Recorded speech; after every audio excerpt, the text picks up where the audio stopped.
you have to be an idiot not to be happy to get the greatest player in the game at that time in one fell swoop. I mean, who wouldn't want that? Players are like kids. You can't lie to them. They immediately, you can't lie to a little kid. He hasn't been affected by the whole idea of being able to fool you or lie to you or something like that. I got a question for you. I said, yeah, coach, what is it? He said, do you want to win?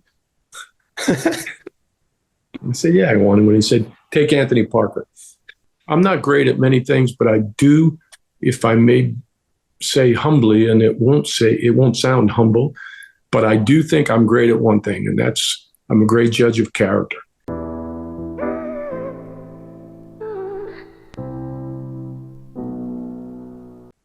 Hello, coach. Big thanks for having time for me. It's a great pleasure that you find the time to join my podcast and to share your views, to share your stories with me and all viewers. Pleasure to be with you. Thank you, Michael. When I was doing research, I was trying to find the answer to question, where is a place you consider as a home? Because, okay, right now we're speaking, you are in America, but you spent a lot of years in Israel. You have you met your wife there, you create your family there. You started working as a coach, had a big success there. But where is a place you consider not as a house, but as a home, like this word? Well, probably any basketball court that you can find. That's what I would consider home. At least it was until I retired from active coaching. I always liked to think of myself as a man of the world, someone that could really live in any place that he could find common ground with different people from different cultures, different languages, different ways of life.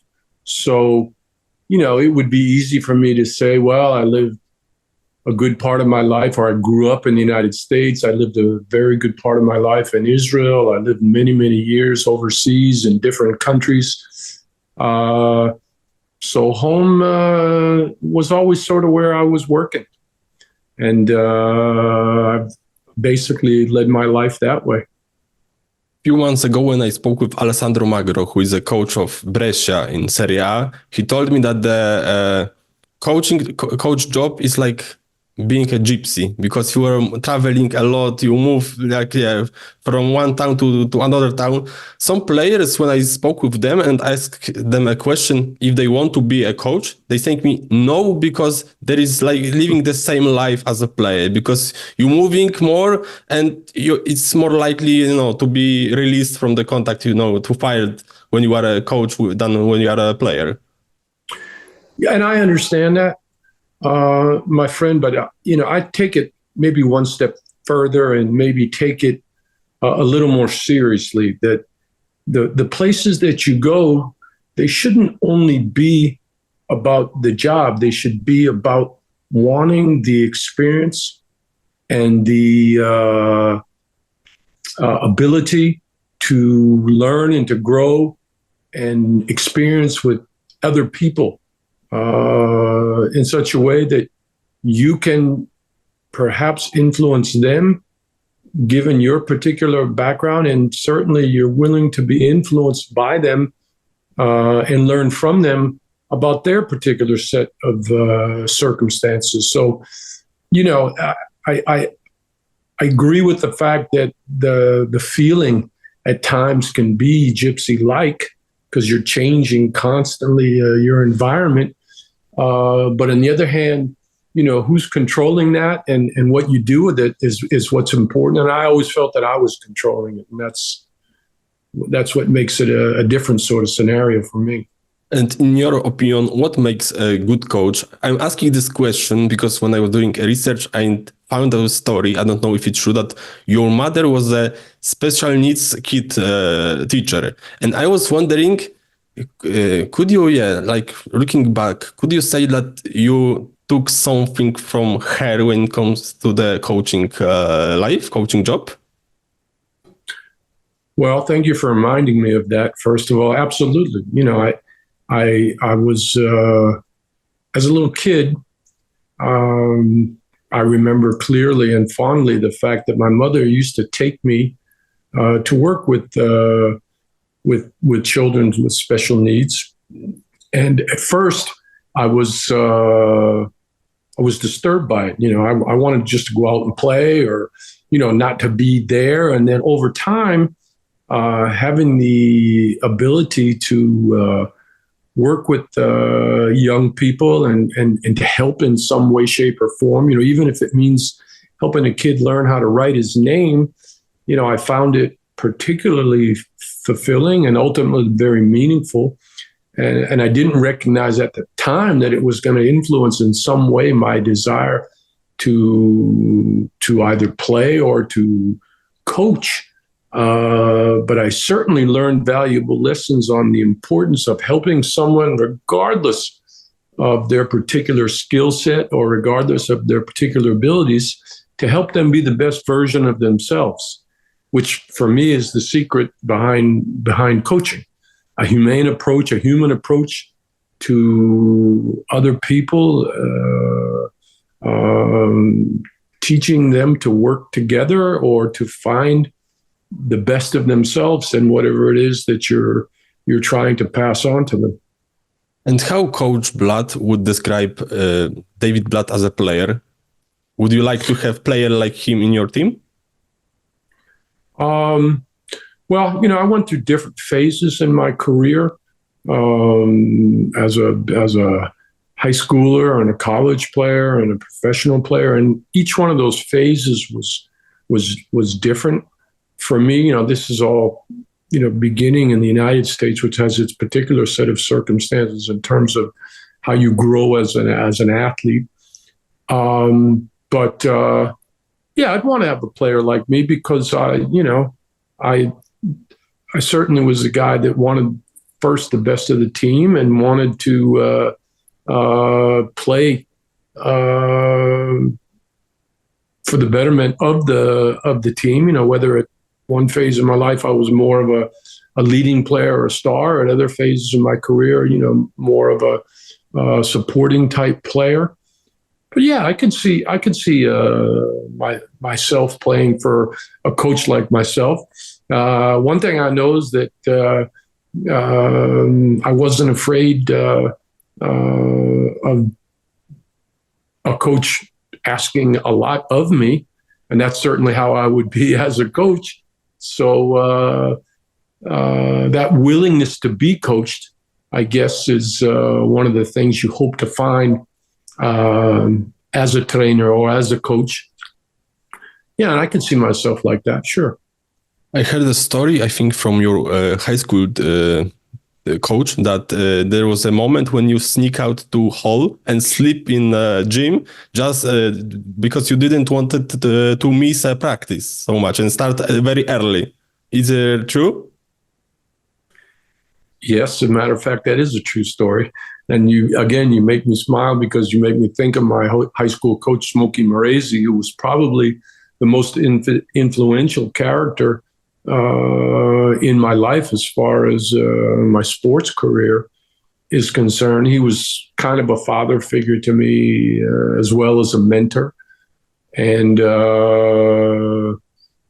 yes, it was a true story. I was playing not only for the junior varsity, but also for the varsity. And I was very young at the time, and I would do 2 practices, and I didn't want to miss. So I would just go and rest outside and, in the hallway so I could gain strength for the next practice. Or I would come very early and sometimes be tired. So I would do that. Yeah, that's a true story. And you said that high school coach had a big influence in your career. But when we talk about the college, because you were playing for Princeton and for Pete Carroll, who was well known for this famous Princeton offense, and I was wondering, how much this time and how much time that you had a chance to experience, this Princeton offense at your own, body, help you later when you became a coach?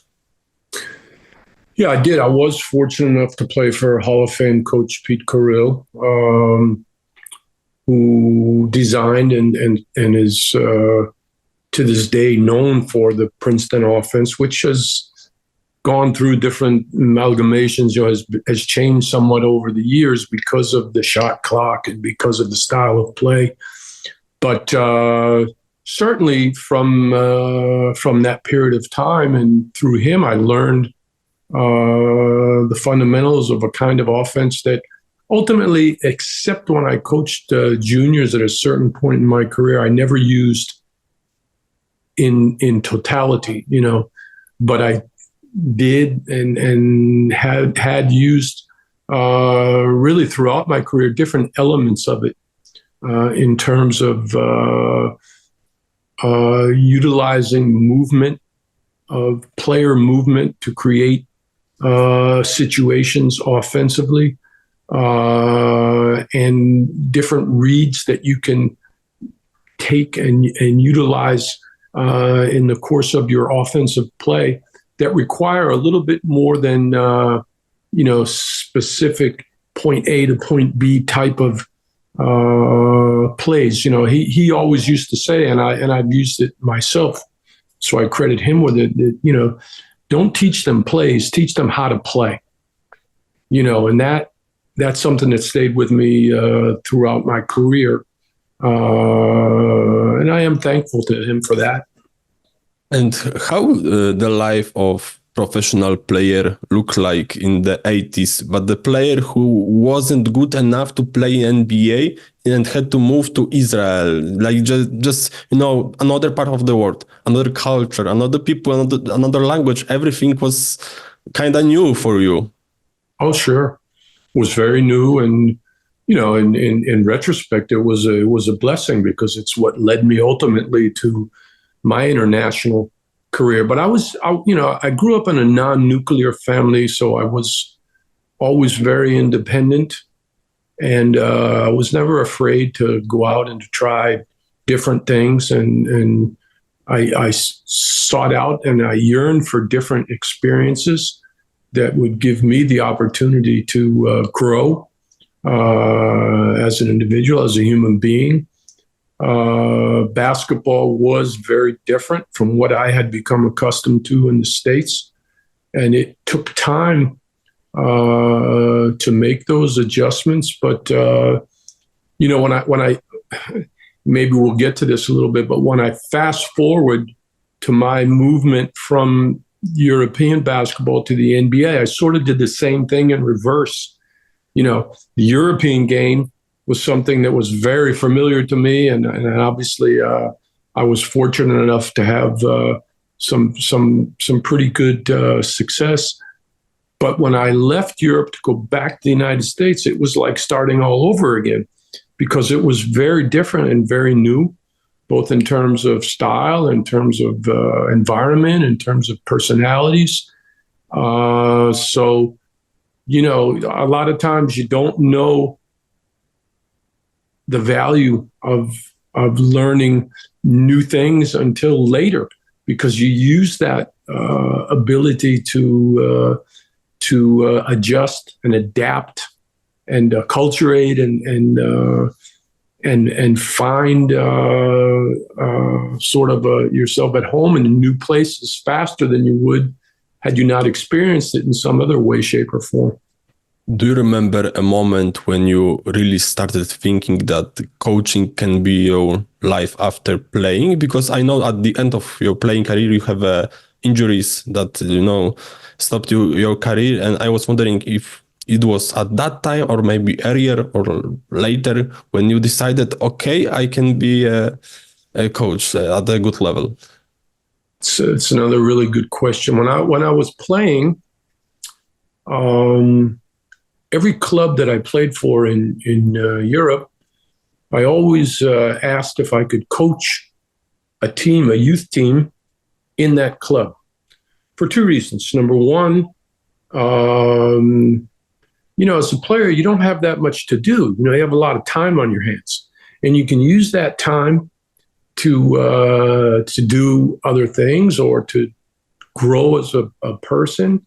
or you can sit and watch TV or play video games.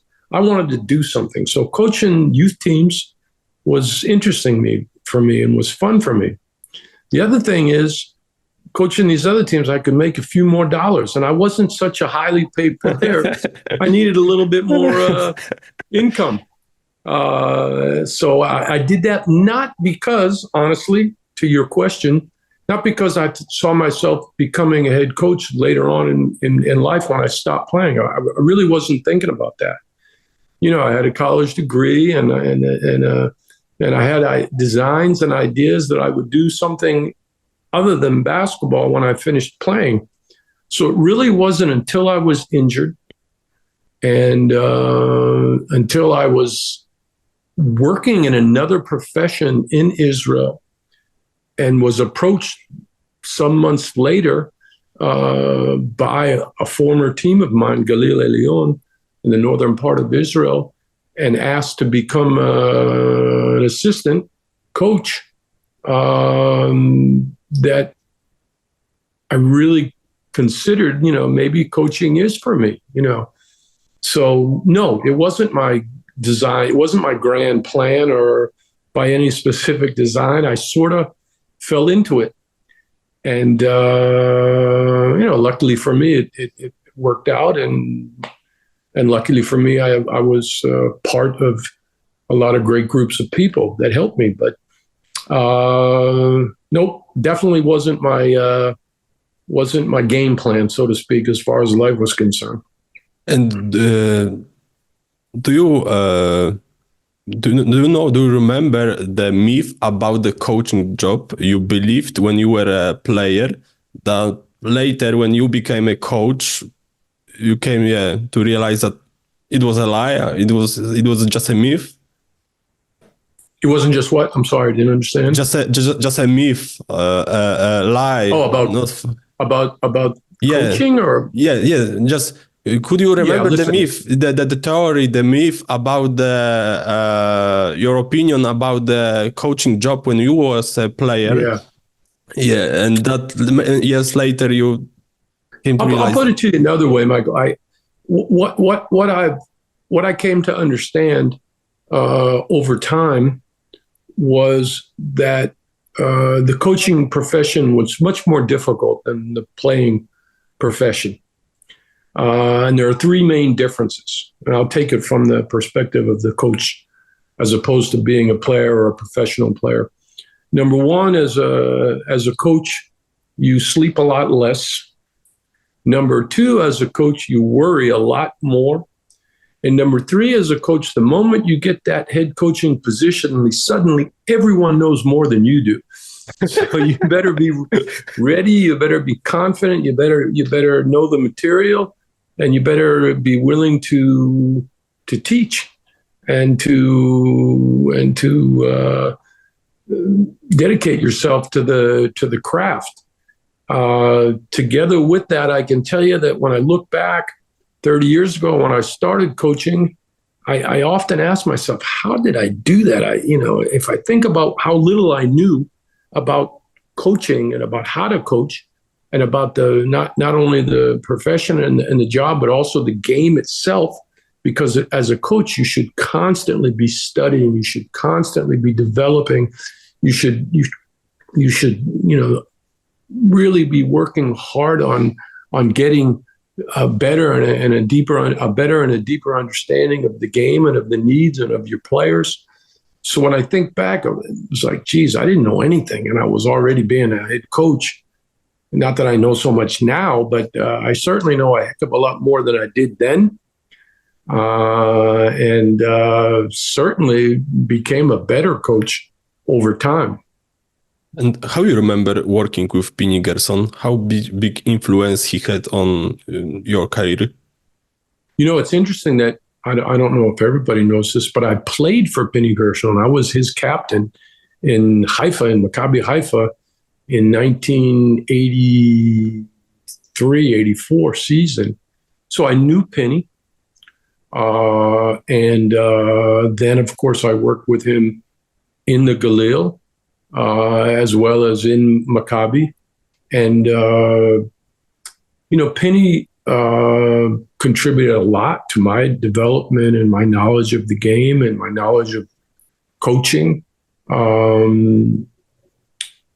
Like any relationship between player and coach or coach and coach, you know, you find yourself in a position where you know, in a healthy fashion, you try to challenge one another as well as learn from one another, because you know, you want to be willing to share ideas and to agree to disagree on certain things. But together with that, the moment that you're working with the coach, you know, the second you walk out the door, you know, you want to be 100% behind the coach and speak in the same voice that he is. And Pini, you know, was a great coach, a visionary. You know, he had very advanced ideas on things, and he was a great game coach. You know, extremely quick to react and to see things, and also to develop ideas on how he wanted to play. So, you know, I certainly benefited greatly from my experience with him. When I saw your career, I saw that, yeah, there was a years when you were assistant, head coach, again assistant, then head coach. I mentioned this because sometimes I heard from coaches that once you became a head coach, you shouldn't go back to being assistant because it's like one-way ticket. But your story proves that this is a lie. Yeah, and there's a lot of things about my life and about my career that are not the mold that everyone should or would take, and that's okay. You know, I think people in general, they have to forge their own path and do things in a way that serve both function and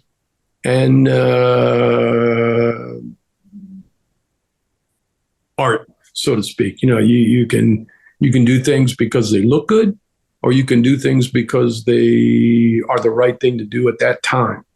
You know what I mean? And you know, I'm not the kind of guy that says that you can only do it one way, or you can only do it my way or the highway. I don't believe that. I think when I do, and I do a lot, you know, lecture for coaches or teach people in the profession, you know, one of the first things I do is tell them, you know, in this profession, you have to be yourself. Don't pretend to be someone else, because the guys that you're working with and the guys that you're teaching, they sense that. You know, players are like kids. You can't lie to them. They immediately, you know, you can't lie to a little kid. He hasn't been affected by the whole idea of being able to fool you or lie to you or something like that. They just, you know, they sense what's true and what's not true. So as a coach, I think it's really important that you have your way of doing things. Not that you're not willing to listen or to learn, but that you're true to yourself, and that way you can pass on your ideas in an honest and a truthful fashion, and people respond to that the best. You told me that when working with Pini Gherson, you were speaking one voice. That.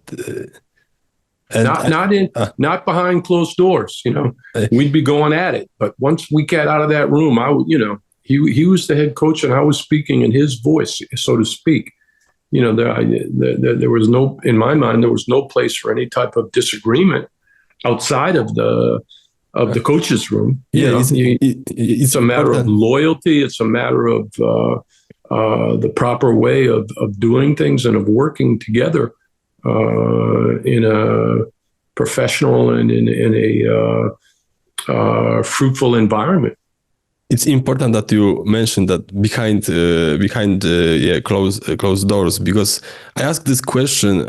I am also working in volleyball very much, and I spoke with a lot of head coaches, and some of them had a habit to bring to their staff assistant who had a different point of view about volleyball.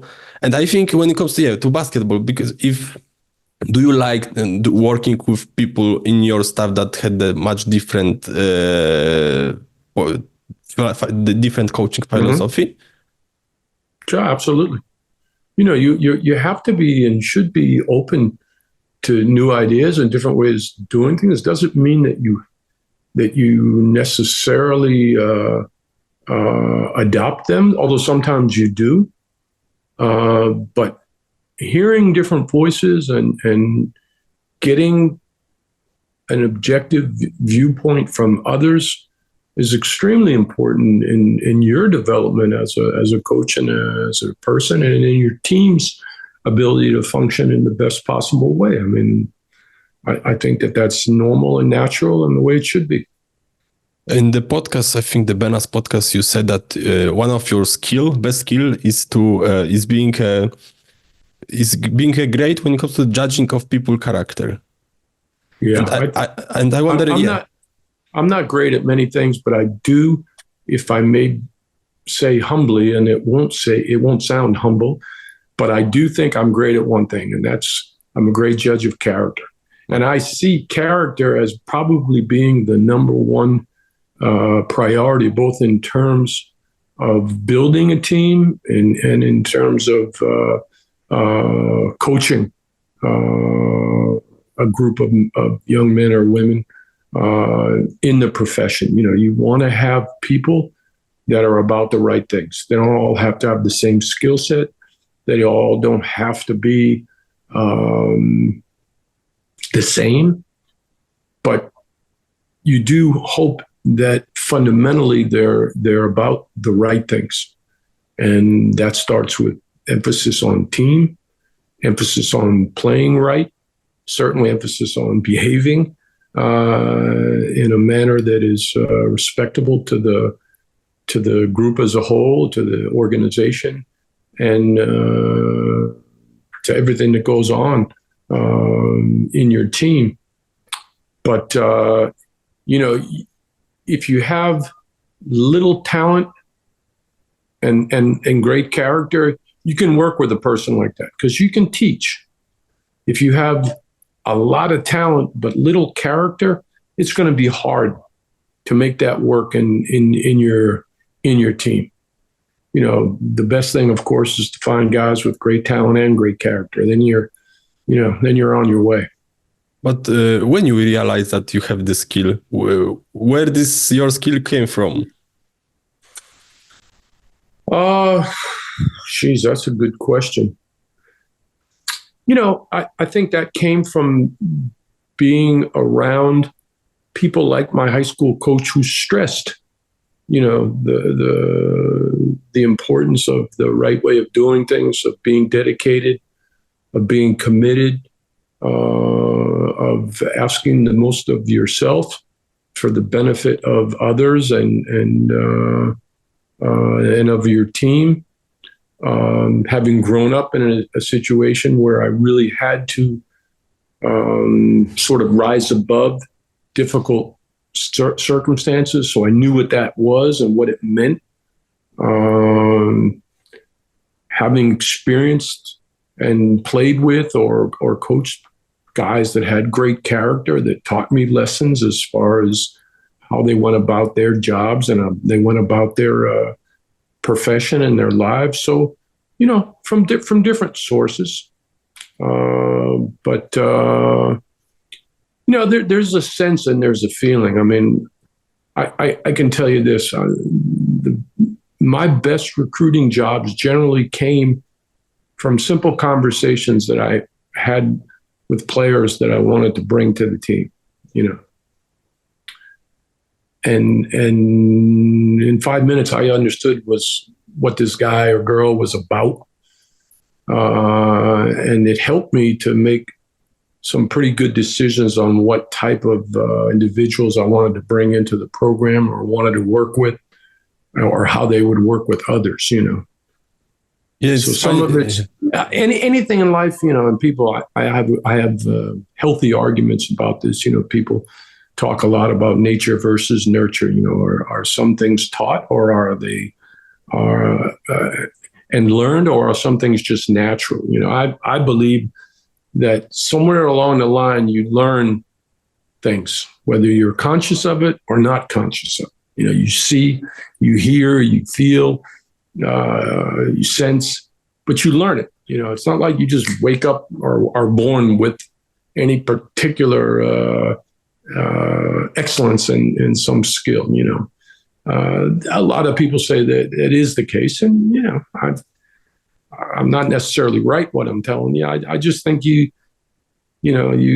all your life you're taking pictures, and those pictures go into your brain, and then you act or react based on what some people would call instinct. I just say it's a collection of all these pictures that you've taken all your life, and you've put them in some organized file.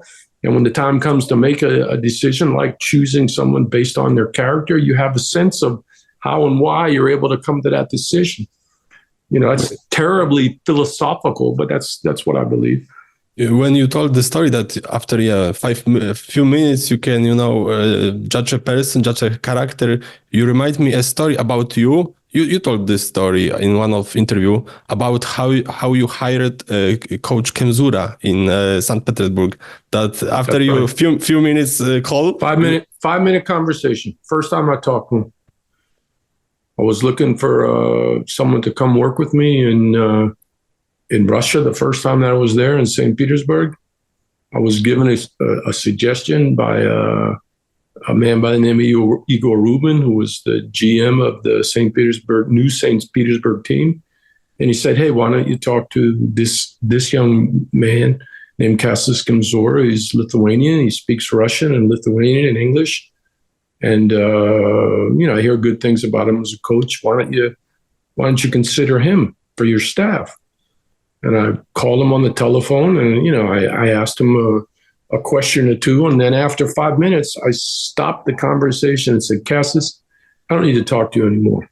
I want you to call me back in 24 hours. I want to give you this job and tell me yes or no. And it was one of the best decisions I ever made, because he was terrific. I'm together in 3 different teams, 3 different countries. We won a lot of games, had a great time, and had championship experiences together. One of the best decisions I ever made. Do you had many similar phone calls, for example, with like top players that also, after a few minutes you knew already, okay, I want this guy? Oh, sure. Many. I'll tell you about a conversation that I had, actually not with the player. Of course, I talked to the player as well, immediately recognized he was high quality. But I remember once calling a college coach by the name of Jim Molinari. He was the college coach of a pretty well-known player by the name of Anthony Parker. In my mind, one of the great American players who played in Europe of all time. And I called the coach, and I'm asking all these super important questions, regarding his skill set and his, physical attributes and his experience with him. And after a while, Coach Molinari, I think he just got tired of me. He said, Coach, listen, I don't mind asking your questions, but I don't really think it's necessary. He said, I got a question for you. I said, yeah, Coach, what is it? He said, do you want to win? I said, yeah, I want to win. He said, take Anthony Parker. That's all he needed to say. And he was right. He was 100% right. One of the best ever.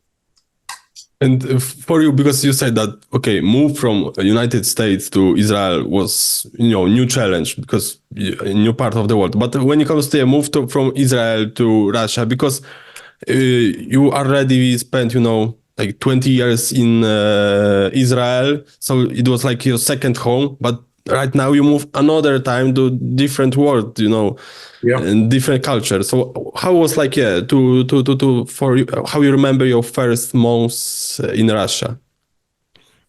At the very beginning, it was tough because at that time, and probably still to this day, but more so then, English was not a language that was spoken, which is kind of an international language in European basketball and in general. But there wasn't a whole lot of English being spoken. And I didn't speak, at that time, Russian very well. Not that I'm fully fluent, but over time I certainly learned and spoke enough to be dangerous. But at first it was really tough, with great respect to Coach Kemzura, who could translate and everything. I wasn't feeling very comfortable or very much at home in the beginning, just from a communication standpoint. So that was a really, it was a big leap, so to speak. It was a change in environment, language, culture, and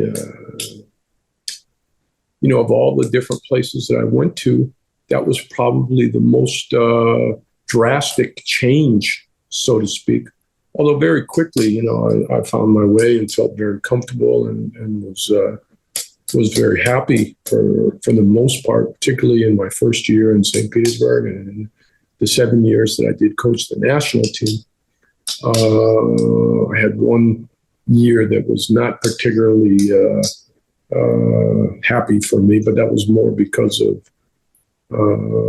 poor management of the team that I worked for in Moscow. But this was the old Dynamo Moscow. But as far as the country was concerned, it was a little bit more of an adjustment. But over time, it was a very comfortable and happy place for me. And being a head coach of national team was a challenge for you, because earlier I think you were assistant in Israel national team. Correct me if I'm wrong. Let me think back to the timing of it. No, I had already finished some years before that being the assistant of the national team in Israel. I was very young then in the profession. I was supposed to be the head coach of the Israeli national team, and for political reasons that ended up going away. So I never actually did head coach the Israeli national team. And then when I got the offer to be head coach of the Russian national team, I was happy and proud to take on the challenge, and certainly that worked out pretty well. So I'm glad and appreciative of the fact that that was a big part of my career. And that was really interesting because that team, was made up of both players that had played only in Russia. I had some players who had played some in the NBA or had played in other places in Europe. So it was kind of a mix of a different set of experiences that each player had, together with me, who was coming, as the first foreign national coach in Russian basketball at the national team level. But that adjustment was even easier for me than the original move to Russia that I made in 2004-05. And it's harder to build a good team in national team or in the club, because in the national team you have pool of players that, okay, you can choose, okay, you can add one foreigner, like you added Holden, but in the club you had entire season to work, to adjust after the losses, and the calendar of national team is like, you have, so for example, nowadays you have few days of work. Now you have to fly to a game, another few days, another game, and you don't see players for next few months. Yeah, well, the timing of when I was coaching the national team, there were no windows. Yeah. So all of your competitions were in the summertime for a longer period of time. You weren't coming in for a couple of days playing a game and then maybe playing another game and then going away for months. You came this summer, you had the whole summer to prepare, and then you played in whatever, for me, it was either EuroBasket or World Championships or Olympic Games, that was it, So I didn't have that particular challenge as far as having very little time with the players. I had basically a preseason like you would have in a preseason before the beginning of your professional season, which, for me, that worked out well because I'm a guy that likes to coach and practice and teach and develop. But from the standpoint of what's easier as far as the roster is concerned, easier to coach at the professional level because generally, and it was the case with me, you're building your own team. You can choose the players that you want to choose. And,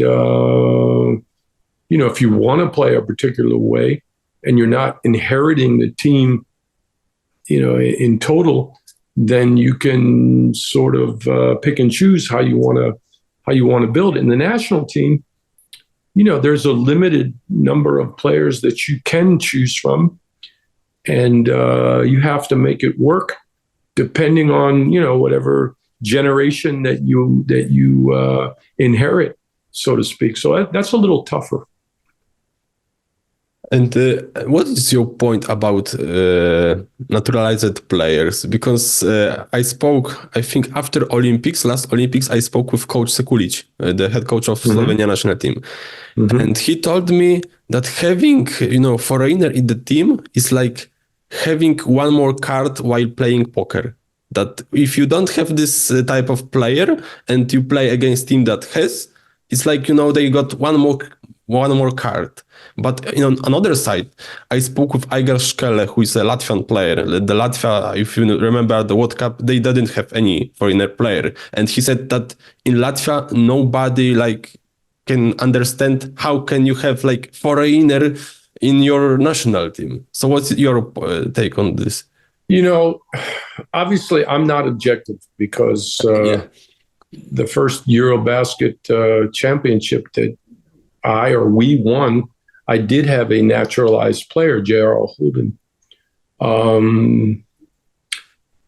I did not have him for the preparation period, that not for the qualifiers to make the EuroBasket in 2007. But JR's situation was kind of unique in that he had already played in Russia for 5 or 6 years.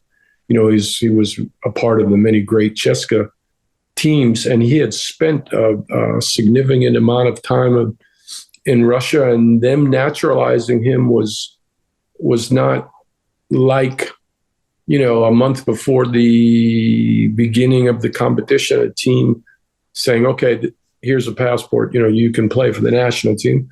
Although, others would look at it and say, well, you still naturalized a non-born player.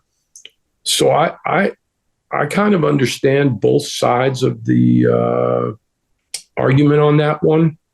To say that I didn't benefit from the side that I was on, and that would be unfair, it would be untrue. Although I will say that from a personal standpoint, there were other competitions that we played without a naturalized player, and we won medals too. So we were pretty good either way. But I do understand why some people are, against it or disturbed by it. It's just that it's become so commonplace. Everybody, basically, almost everybody, takes a naturalized player. So it's the type of competition that you're in that almost forces you to make a decision like that.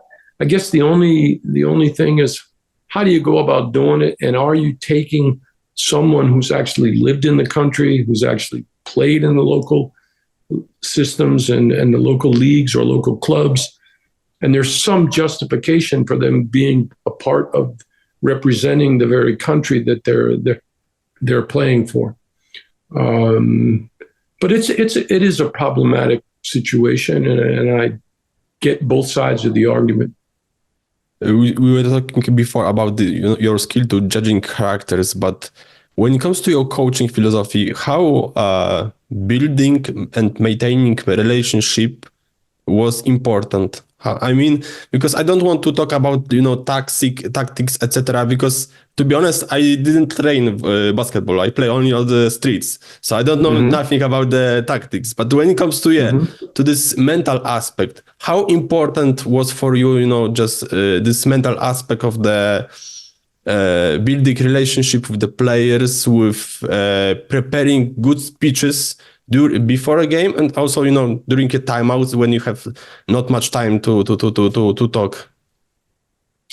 Well, one of the pillars of coaching for me is being a human being. Is understanding people and having a level of empathy and a level of caring for what their needs are, for who they are, for how they see themselves, and how you can develop their me, so to speak, in the team scenario. And a lot of what goes into that is, how you work with people and how you understand people. And without question, that's one of the key elements of coaching. Anybody can draw up a play.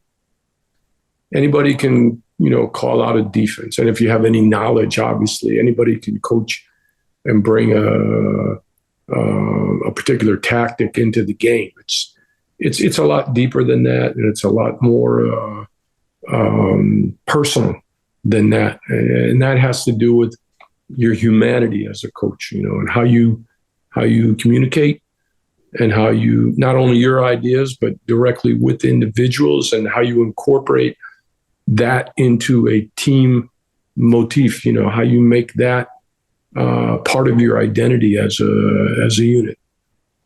And when you're looking back to the time when we were signing players to, for example, Russian teams or EuroLeague teams, what were your key points that every player should have for you, just that you wanted to sign him in your team? Well, it was generally more, the idea of me is important, but we is most important, and asking guys if they understood the concept of, if we win, we all win, and whether it be about you advancing yourself in your career, improving your lot in terms of salary, or in terms of stature, or in terms of future, the basis for all of that was the success of the unit, of the team, of your teammates, I always use that as one of my main pillars for building a team, and if guys were willing to buy into that, or if they were willing to be taught that, then I knew we had a pretty good chance of being successful. And it was easy for you to, mix the foreigner players with domestic players, because sometimes I heard the story that, the domestic player had their own group. They speak because, they can speak their language. And for example, in Poland, I heard many stories that when American guy came at the position 1 or 2, the other, the domestic veteran were at, some point angry because, he's a stat padder. He's thinking only about, himself. He don't want to, to be closer with the group. And from coach perspective, how tough is like to mix, to build a team with international players, to mix international players with domestic players? Well, remember that probably I had an advantage in that I grew up in one place and then lived in many other places. So I was quite familiar with different peoples and languages and cultures, and certainly understood the value of respect and appreciation of one another's ways, so to speak. So in building teams or in coaching teams, that kind of respect and identity for us working together in a homogeneous way was really, one of the basic principles behind everything that we were doing, because I myself was a foreigner wherever I was, and, I know that helped me a lot in terms of how I went about relating to my group, my organization, my people. And I was fortunate in that respect. And I made that a big part of the personality of our teams, because it is so important. And you're absolutely right. I've seen teams literally torn apart by differences in culture between players, and willingness or lack of willingness to understand one another and ultimately to work together in a healthy fashion. It's a critical thing. When I spoke with my friends, just in many weeks before we finally were able to talk, and I was talking to them that, okay, I have the chance to speak with you. The guys who don't like being a much expert in basketball, when you heard your name, okay, everybody was thinking about NBA. But some of them were thinking about this 2014 Maccabi and your championship season. Looking back, what was the key element to this team? What separates this team from the other teams, EuroLeague teams that you coach? Well, that particular team in 2014, the EuroLeague championship team, was a team that really had to go through a lot of adversity and really developed a great deal over the course of the season. We were not really that good in the beginning. We were not as familiar with one another as other teams that maybe had more continuity. We had some, but not a lot. So we went through a lot in order to get to the level of being a championship team, which of course ultimately helped us because we found our way by learning to sacrifice for one another, by learning to find the best in each other, by learning a particular level of commitment that was needed to overcome maybe certain deficiencies, by a coach that recognized, hey, you got to change some things, because this ain't working, and you got to be willing to step off of your own ego or your own way of doing things in order to help certain things work better. A lot of times I and my guys from 2014, they hate when I say this. They tease me all the time. I look back to our 2010 team that went to the finals, but ultimately lost in 2010 to Panathinaikos in the final. And I always say that team was better. We were more talented than our 2014. We were finalists, but then we lost in the finals. And 2014 team, which no one expected to win, did win the championship. Now, one of the reasons may have been because we lost one of our most important players, Daron Perkins, who couldn't play in the most of the quarters or semi or any of the semis or final game.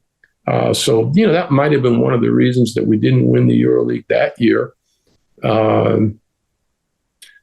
But 2014, we just we fought to become the best team that we could be, and over time we got better and better and better and trusted each other more and understood each other in a better way. And I understood better on how we had to play. I said this, it even came out just naturally after the championship game, that we might not have been the most talented team. We had talent, but maybe we weren't the most talented team in that Final Four, but we were the best team. And that's why we won. I remember when I was doing research, I went back to my memory to this Final Four.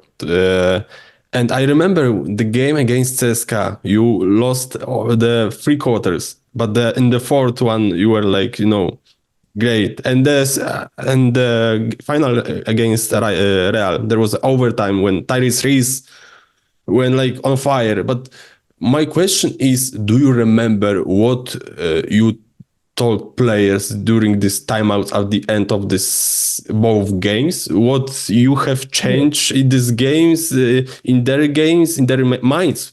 I suppose that. I remembered many things that I told him, but the one or two things that stand out in my mind was the Ceska game in the semifinal. They were a great team, coached by a great coach, Ettore Messina, just like Real was a great team coached by the great Pablo Lasso.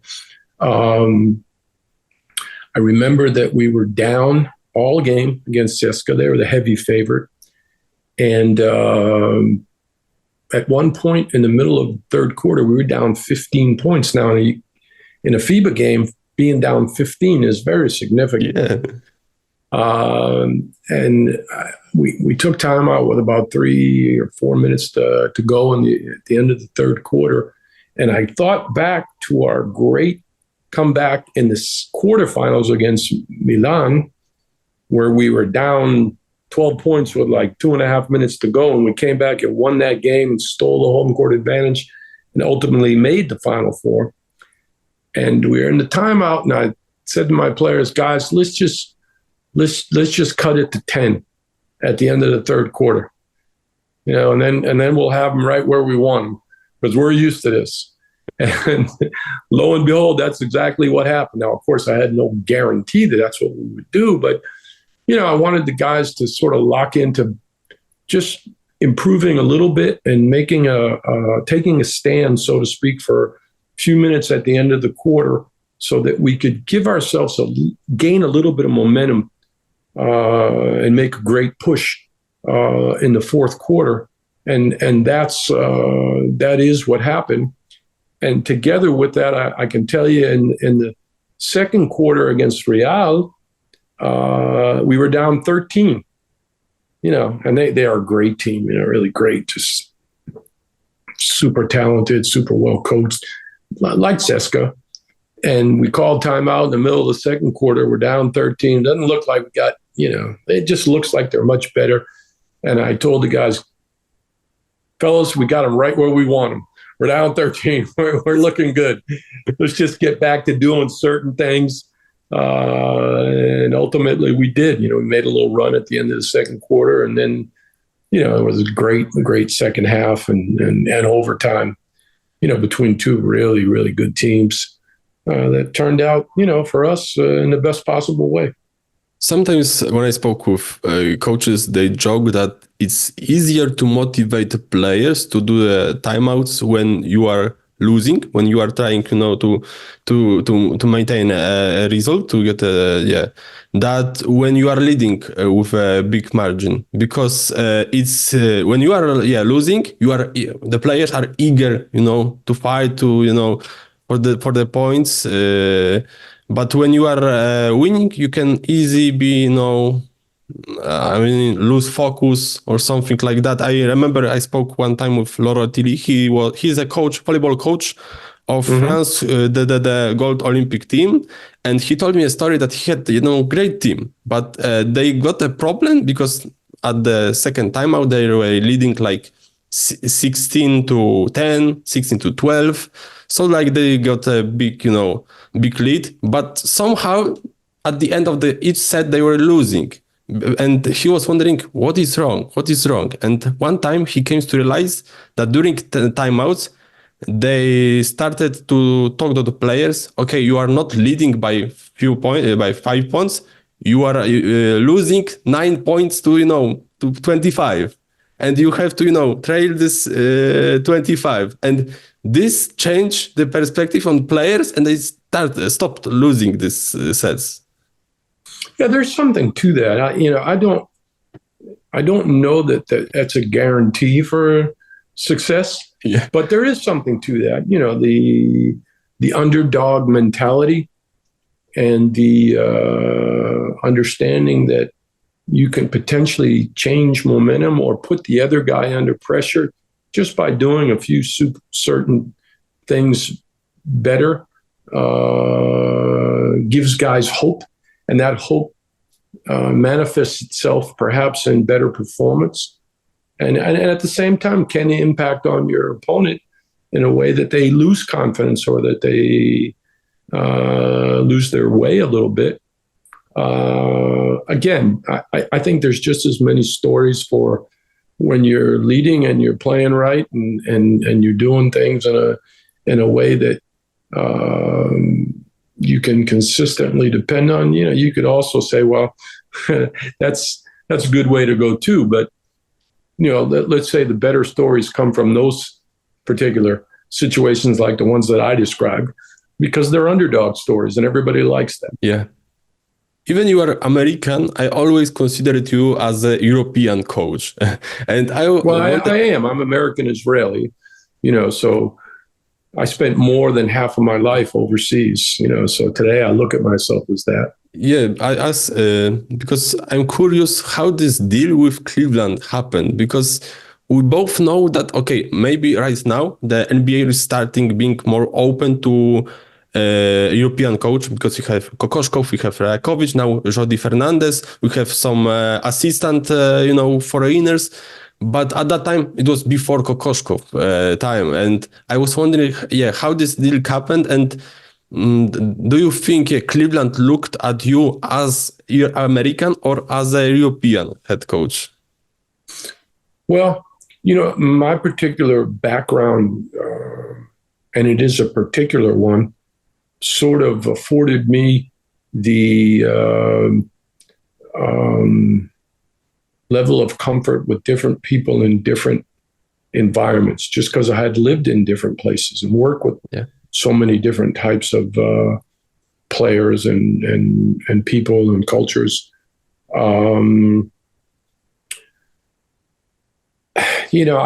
like to think that I was being judged on my professional ability, certainly from a developmental standpoint, because when I originally went to Cleveland, we didn't have the same roster that very quickly transformed into a championship contending team. So I thought and I felt that the reason that I was brought in was, to help to develop a young team into a playoff contender. Some know, some don't know, but originally, when I decided to leave after 2014, which was my choice, I wanted to go to the NBA. I wanted to come full circle and live and work again in the United States, where I grew up until after college. I was originally supposed to go and work with Steve Kerr as his lead assistant in Golden State. And it was only after Cleveland approached me and I requested from him the chance to interview with Cleveland. And he was more than gracious enough to say, yeah, go ahead and interview. It's good for your experience going forward, because I think you could become a head coach in this league. But, go ahead and do the interview. It's good. It's good. It's a good opportunity for you to have that experience going forward. Well, lo and behold, they decided to hire me based on what I told you before. But I'd like to think that they thought of me as a good basketball coach and a good mind as far as being a complete person that could make the jump. And it was a jump. It was a very different environment for me. But it didn't work out badly for them. We did go to the finals that year, and I'm going to change the subject on you a little bit, but it gives me a chance to say something. When I think back on that year, we could talk about the second year later. That's less of a great part of the story, but it's part of the story, and that's okay. That first year we made it to the finals, and first of all, we qualified for the semifinal without Kevin Love, who was one of our very best players, who was injured in the quarterfinal against Boston, that we won 4-0. And then we beat a great Atlanta team 4-0. They were actually, they had the home court advantage in the Eastern Conference Championships, and we won that 4-0 without Kevin, who was an important player for us. And then we went to the final, and in the first game, we lost Kyrie Irving, who was one of our very best players, and played that final and did ultimately lose in that series 4-2. But we were ahead 2-1, playing without great Kyrie. I mean, you look at Kyrie today and you see, what a terrific player and talent he was. And, I often wonder what would have happened had we had both of those guys in the NBA championship. Now, it doesn't serve anybody well to say, oh, well, we played without two of our best players, But, since you gave me the opportunity, I can tell you, I do think about, what would have happened if we had both of those guys? We could have won the championship that year, and no discredit to Golden State. What a great team. And, they deserve to win the championship because they won it 4-2, But I do wonder what would have happened if we had our full team. And I sort of relate that to what happened in Maccabi Tel-Aviv this year, who I work with on a consulting basis. And we went and played a great Panathinaikos team in the quarterfinal in a 5-game series that, came down very much to the last minutes of the fifth game in their gym. And we played without our best player, without Wade Baldwin. What would have happened had he been playing? I don't know. And again, there's no great value in it, but that's the reality. You take any team's best player out of the lineup for the important championship or important series, and what do you expect is going to happen? It's going to be very difficult. Just think about Pana playing without either Nunn, great player, or Kostas Sloukas, great player. What would have happened in that series if we played with Wade, or even without him, without one of those guys playing? You know what I mean? Yes. Or what would what would have happened? Let's just say, even to Philadelphia, if Joel Embiid was 100% healthy, you don't know how that series would have happened. But this is this is part of sport, and it's part of competition, and those things happen. And at the end of the day, you can't go back and you can't say or cry over spilt milk. It happens, but I do think about that sometimes. I think, matter of fact, whenever I'm looking at the NBA playoffs, I wonder. But that's okay. No discredit to the opponent. Certainly not to Golden State and their great coach, who I very much appreciate, and certainly not to Panathinaikos, who did a great job winning that series and are on their way to the Final Four. You told me that when you were signing a contract, you didn't have this great roster in Cleveland, and there was a different, objectives towards you because to be in playoffs. And how you remember your reaction? Did you were surprised, or how you reacted when all the trades, including LeBron James trade, happened? When instantly your goals became much higher. You knew that you have better player, great player, but also this is not what I signed for. I signed for the team just to build a team to build a team for a playoffs, not for a championship. Well, first of all, you have to be an idiot not to be happy to get the greatest player in the game at that time in one fell swoop. I mean, who wouldn't want that? Yeah. I mean, I guess there are some people that wouldn't want that because with that comes great expectation, and in some ways it would have been easier had I come into the situation with a different kind of team, but not even for a second did I hesitate to be thrilled with the fact that we just got the best player in the game to come to our team. But certainly I felt and recognized the challenge of what comes with that. Expectations went through the roof, that had a great impact on my experience there without question. And soon after that too, don't forget, we also made a trade for Kevin Love, another great player. and found ourselves in a situation where we had three leading players in the NBA, you know, on a team that originally wasn't constructed like that. But how could you not be happy to have that kind of talent and that kind of roster? And have you ever felt more followed by everybody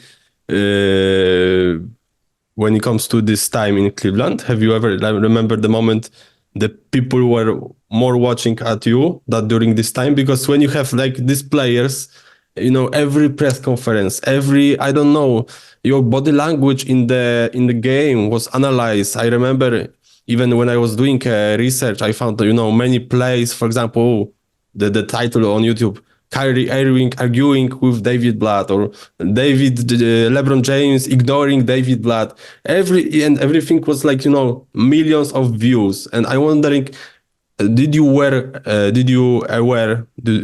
aware of the fact that you are observed by everybody?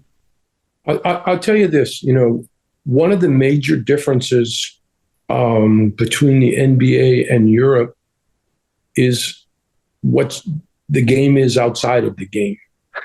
You know, there's a lot going on now more than ever, but it's you know, gradually working its way over into our side, or into the other side of the Atlantic, into the European game. But certainly from an NBA perspective, there is an awful lot more attention to every minute detail that doesn't necessarily have to do with the game itself. So, you know, I always tried, regardless of where I was, you know, and so another one of the messages that I do share with potential coaches or coaches that want to learn is, you know, you have to learn to neutralize the noise. That's a big part of the profession. But, you know, if you don't, it can be awfully hard and awfully distracting and awfully disturbing. You know, it does affect you. You can't, you know, like anyone else, I'm a human being, and certain things will affect you. But you just, you know, you deal with it in the best way that you can. And I always tell everybody, you know, when I look back at my time in the NBA, for me, it doesn't define my career. You know, I had a pretty long and pretty good career in a number of different places. And for a limited period of time, I had some success and some challenges or lack of success in the NBA. And that came from any number of different sources or reasons. And I just, you know, I've learned just to live with that. That's part of it. You know, it's part of a career. And what is and I don't lay awake at night stressing it. Like I said, if anything, I stress more the fact that I think back to the finals and we didn't have all our guys, because I often wonder what would have happened if we had all our guys. And what is the biggest lie about your time in Cleveland that people still believe? Oh, geez, that's a difficult question. I don't know. I don't know how to answer that. You know, it's very popular for people to, you know, say things about my relationship with this guy or the other guy or things like that. You know, like anything else, you know, sometimes you work better or you work in a closer fashion with certain guys than you do with other guys. But I don't know. I really don't focus a lot on that. It's a fair question.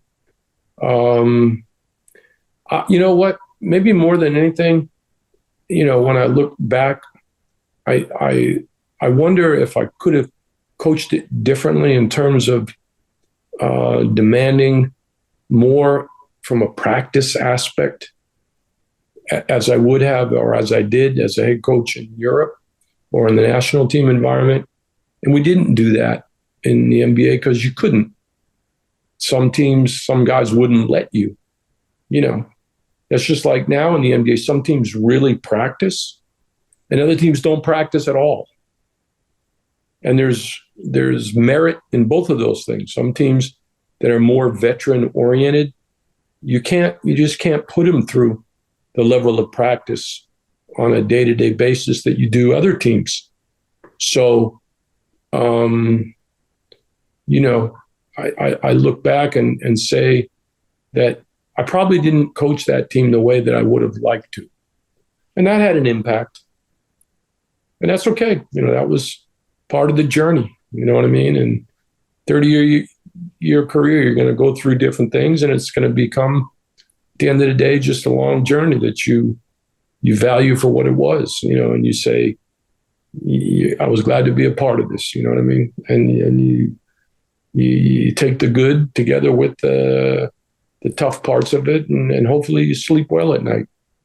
When I read interview after you leaving Cleveland, you said that, and it was during NBA finals, you said that you can't watch these finals. And I remember also at the first you declined the offer to accept this ring, but later you changed your mind. So how long took you to deal with this your exit with Cleveland? It was because I suppose it wasn't easy for you. Anytime that you lose your job, and I say this also to coaches, if you're going to coach for a period of time, at some point in time, you're going to lose your job. That's part of it. Yeah. If you haven't lost your job, you haven't coached. Okay.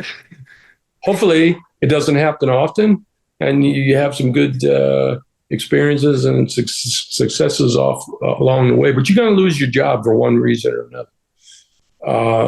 So, you saying that, I don't remember specifically myself having said that, but it's possible that's what happened. And probably, when you work hard at something and you're directly involved in something, and then suddenly you can't do it, it's hard to directly be a part of it. You need some time and some perspective and to get away from it to a certain extent. And as far as the ring is concerned, when I look at it now, I'll tell a story that hasn't been told before, and maybe this will, people always have questions, and you yourself does. And I'll say this very much to LeBron's credit. When they decided to give me the ring, LeBron himself said, "Earned, not given." And that says a lot about the man. And I give him great credit for that. People are always making up all these stories and creating all this narrative about what wasn't it. It wasn't perfect. Nothing is ever perfect.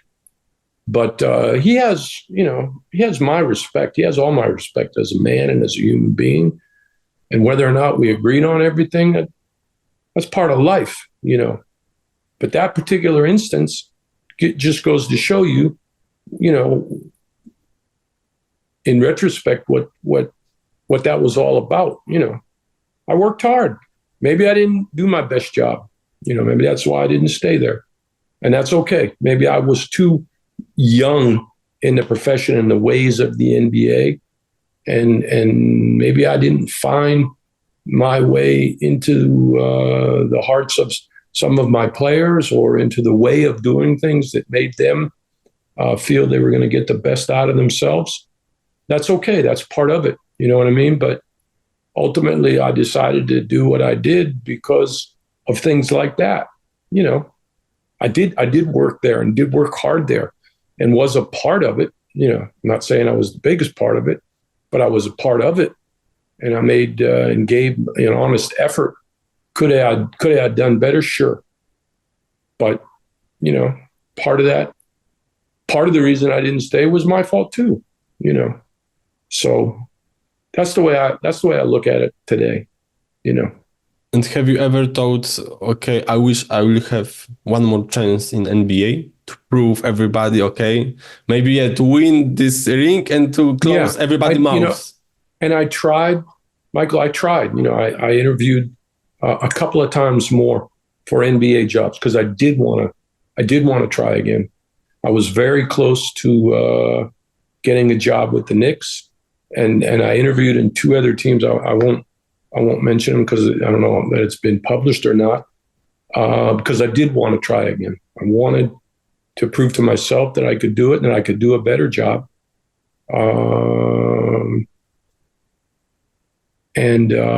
You know, I didn't feel that I had completed that circle, but ultimately it didn't work out that way. And I did have some success in Europe after that, which I feel good about.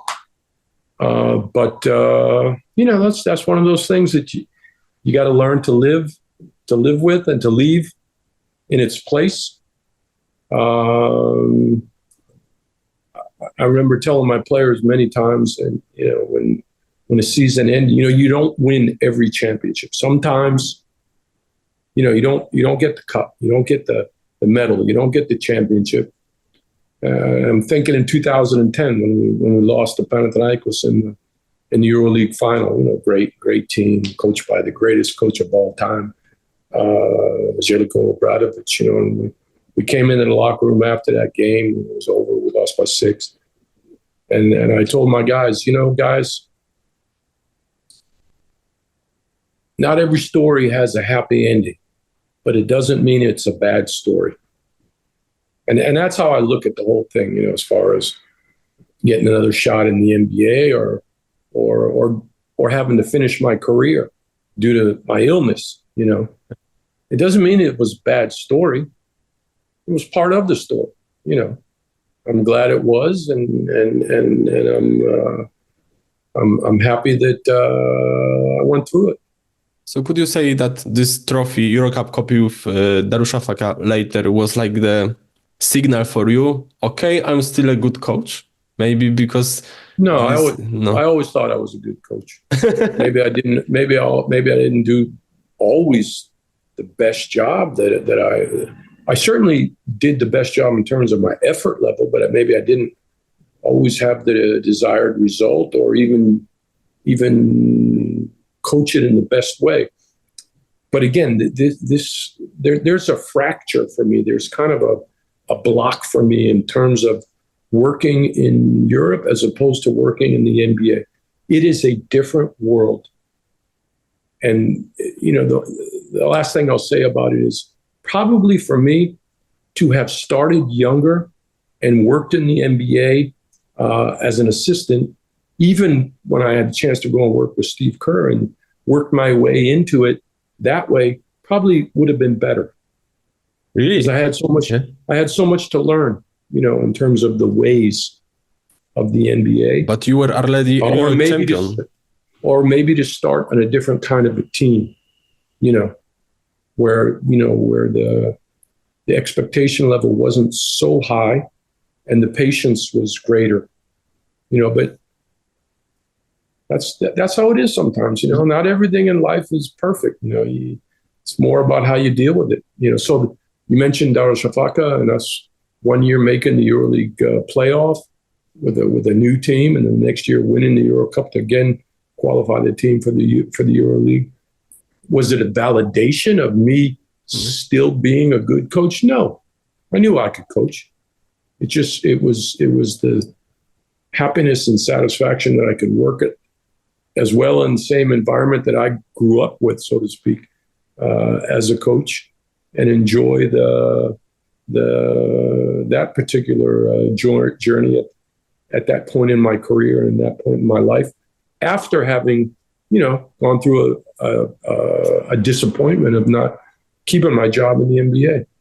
But it's interesting when you told this that maybe your career in NBA will be different, longer if you will start from being assistant. But I was thinking when you talked this, you already was a EuroLeague champion, EuroLeague coach of the year, bronze medalist at the Olympics. You had like a resume that most of the coaches in NBA will not have in their entire life. So I'm just like a little shocked by what you said. You know, again, and a great coach in the NBA now who's a valued colleague to me, Rick Carlisle. He's, a great coach, great guy too. He once said that,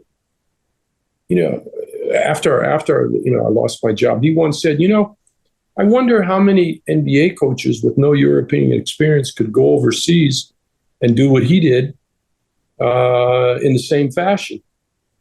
And not only was that a very kind thing of him to say, but it's also true, because it's a different game, it's a different world, and you have to go through it, and you have to learn, and you have to struggle, and you have to suffer, and you have to really battle to make it work in different environments. So I can tell you that it's all part of the life experience. Now you're talking to someone that is not in the middle of their career. I'm in the twilight of my career as far as basketball is concerned, and I'm no longer coaching. But I have so much respect for the coaches, the great European coaches and coaches in general in Europe, and the great coaches and people that you have in the NBA, because these people they're just such fine people, and they really are committed to the game and to the development of the game and the development of their players and their teams. And I'm just full of respect for them, and I'm thankful that I was part of it. Again, it's no longer what I do, but I sure do value all those people that I've come into contact with along the way. And how could you describe your current job as a consultant? For example, being a consultant to Canada national team, because after winning a bronze medal, the coach Fernandez said that you were his guardian angel, that he gave you so big credit, like similar to his family, saying that, I have quote, there are no bad days for him, when describing you. And I was wondering, how could you describe your job? How you remember working with Coach Fernandez, with whom you also work in Cleveland, and because I suppose it's not like, okay, if I were a coach, you should pick this guy, or you should do this type of. First of all, Jordy, and I'm so happy and so proud of him that he's now going to be the head coach of the Brooklyn Nets. I can't think of a more deserving candidate, because this is a man that really went through every step of the process.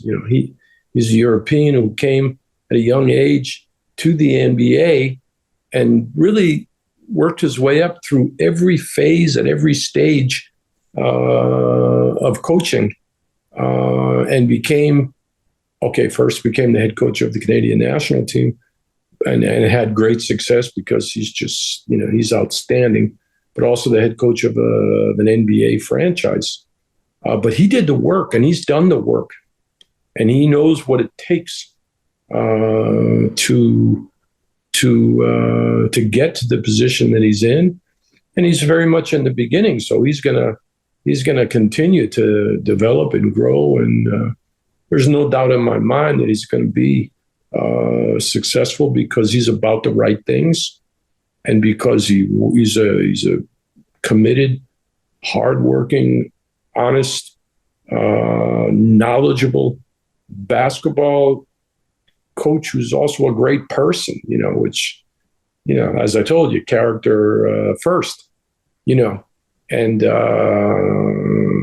I'm happy to, in some way, be able to help him. No more than that. I don't deserve any more credit than that, and I don't look for it.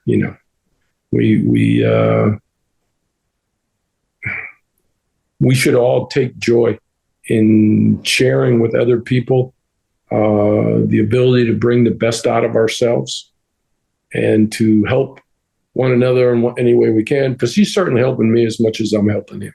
So that's a good relationship. So what were your duties as a consultant? Because you also work with Knicks, you also work with Maccabi and with Canada. So like how your job... It's really any number of things, you know, and we don't have all the time that is necessary for me to map out. But basically, I would say the one thing that I most have to offer is experience at every level of the international basketball world, you know, whether it be under, you know, and together with that comes, of course, the experience of having gone through all of these tournaments and of having built or put together national teams that can best represent their countries, of finding the right fit for the teams and for the players together. So, you know, I just try to add my experience of the things that I have been through, both as a coach, as a developer, as a builder, in the best way that I can. And certainly being a sounding board for the coaching staff and just sharing ideas with them and not telling them how to do things, but just, you know, helping them to find confidence in what it is that they want to do. And if in some way I can add a little something that will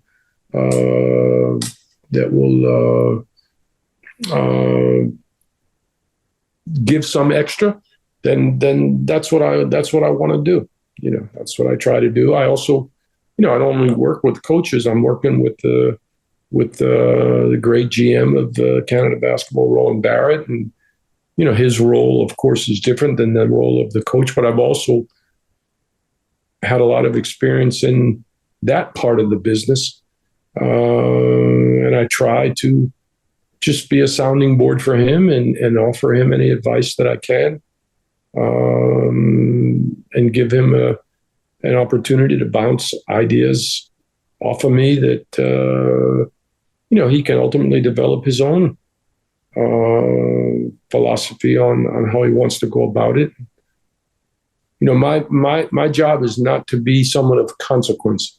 It's to be someone of assistance, you know, and to recognize that and not to try to do any more than that, because it's not my place. It's not what I should do. You know, that's the best way I can describe it for you. I don't know. And there's a lot of detail. There's a lot of details, but I'm not going to go into all of those details. Yeah, coming to the end, I don't know if we can mention this topic, but I also would like, I mean, your MS, illness, if we could, because, you know, sure, because, you know, I have like, my mom is working, visiting her patients, families who are, you know, taking care of the patients with MS or ALS. So like I have the chance, you know, to see the many, to stories, but from your example, your experience, your story, do you remember how this started? How when you started, okay, maybe it's something bad with me. It's not like vitamin deficiency, the stress, because also you can have like the trembles, tensions when being stressed. So how you remember this moment, and how you remember a response from your family, from your friends, from your like environment? Yeah, I certainly remember it. You know, first of all, MS is a particular condition that is almost indescribable in terms of its differences amongst patients. You know, there's almost no two stories or no two manifestations of the disease that are consistent with one another. I mean, there are certain elements, but generally no. Yeah. For me, as a former player, you know, I had long had some back problems and suffered discomfort because of those back problems. And, you know, probably, let's see, I was in Turkey 6 years ago. You know, I used to go to work out, often swimming. And after I worked out, where I was living in Istanbul, I would have to sort of walk up a little hill to get back to my apartment. And after the workout, I found that I was having problems walking back up the hill. And I thought it was due to my back problems.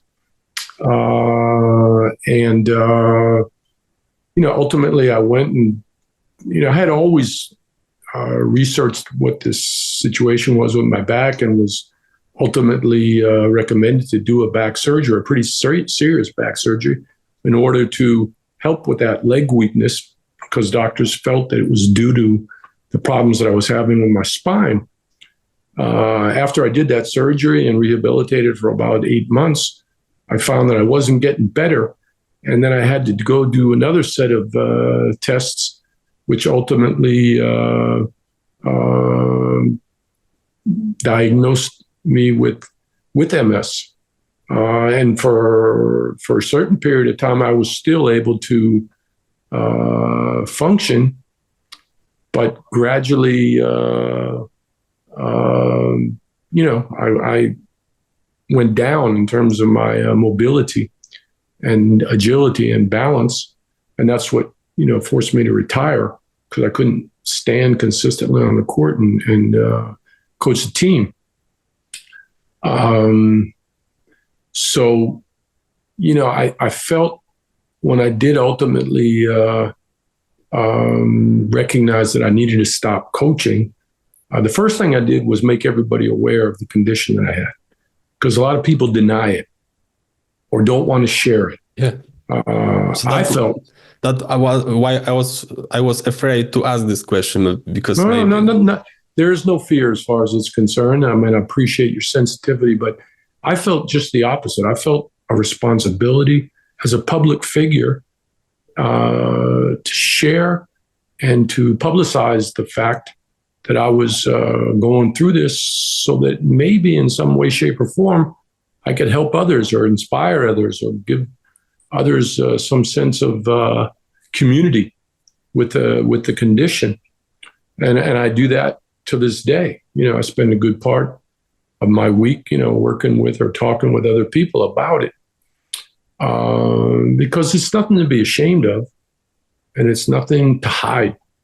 Now, that's me saying it. There are some that feel uncomfortable being open about it, and I respect that. I understand, but I just think that ultimately allowing others to understand what it is that you're going through makes it easier for you to function together with them and to lower their level of discomfort, because they don't understand or they're afraid in some way.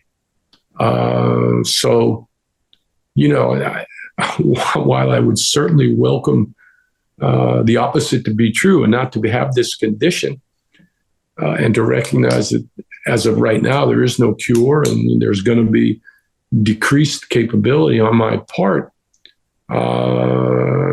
I find it comforting to know that I face it openly and confidently and still can contribute to the game that I love or to the people that I care about, with limitations, but without fear.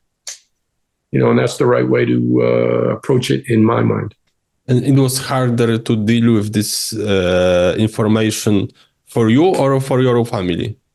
Also, both, and that's why being open about it is important, that you, by letting people that are close to you know, hey, this is what I'm going through. This is what I'm feeling, or these are my needs. It gives them the confidence that they can be a part of what you're going through and be helpful in a way that doesn't take away from their lives, but at least makes them confident in how that they work with you or treat you or see you. Nobody, it's pretty clear that I'm limited, that I'm handicapped, but I don't think anybody feels sorry for me, nor should they. I wouldn't want that.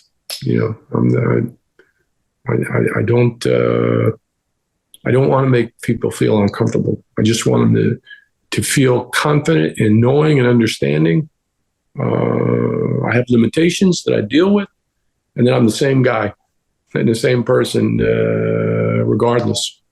But did you have many nights that you didn't sleep because you were thinking, why this happened to me? I have many nights that I don't sleep because I don't sleep so well with this condition, but not because I'm crying about why did this happen to me. Just like I don't have sleepless nights on why I didn't stay in the NBA. You know, that was part of it. Happened. There were reasons for it. And you go forward. You move forward. You keep going. That's the only way, you know. Never, ever give up. And coming to the end, what will be the one big advice today David Blatt would have to David Blatt, who just had his first coaching job? First coaching job? Yes. What advice you will give to him? There's the long answer and there's the short answer. Long answer, please. Well, now the long answer is long. Part of what I lecture on, that's a long answer. I would say be true to yourself and be willing to learn. And more than anything else, be willing to be the hardest working person in the building. And also, I always ask my guests to pick their dream team, but only from the guys you work or played with. So you had to, choose your dream team, but only because, only from the guys you train. It can be in team, on national team. It can be based off your sympathy towards them. It can be, because of the skills. But I'm curious about your team of players you worked with explanation. So I will start with point guard. That's another long, long question and answer. You know, you're disturbing the writing of my book. All right, I'll just tell you this real quick. And these are for different reasons, not necessarily the most talented players. Well, in some cases they are. But my point guard would, besides my son, who I think is a terrific point guard, but I'm going to leave him out of the picture for now because I love him and I'm not objective. Nicholas Zizis from Greece, who I worked with in Benetton. We had many great careers and achievements, many great experiences and achievements together. Second guard would be Anthony Parker, who in my mind, probably the number one foreigner that ever played in Europe. Three-man LeBron, just because, he's in this generation, he's the greatest player that the game has. And we can, argue going back to other great generations, whether it be Michael or whether it be Larry and Magic or Kareem or Bill Russell and Wilt Chamberlain. But, of this generation, he's certainly the greatest player that there is. So you can't leave him off that list just based on that. I'm a four-man. I would take Andrei Kirilenko from Russia and from the NBA. And at the five, I would take a hybrid of Nikola Vucic and of Nate Huffman. Those two guys, that would probably be my ultimate five. And coach, would you pick yourself, or maybe you have another coach? Well, you asked who I would want on my team, so I wouldn't. Okay, so I assume that I wouldn't want to tell another coach how he should build his team. So that would be my team now. Okay. Another coach certainly would pick other players. Maybe some of the same. Maybe not. I'm going to be respectful of my colleagues. So a part of staying healthy, trying to be healthy, and what can I wish to you?